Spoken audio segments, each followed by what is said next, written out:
सुप्रभात पिलामाने ओडिशा शिक्षा संयोग कार्यक्रम को तुम मानकु स्वागत। आज आमे द्वितीय श्रेणी हस खुशी बहिर सुंदर आम घर विषय रे पढ़िबा। प्रथमे मु पद्यटी को आवृत्ति करुछि।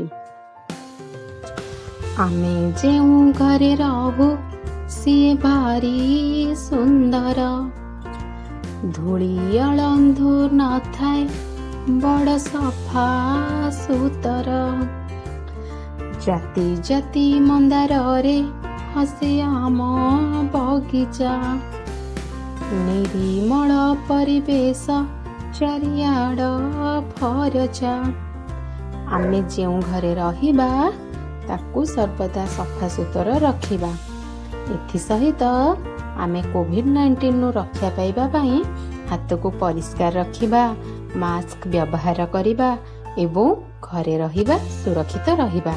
जय जगन्नाथ। धन्यवाद।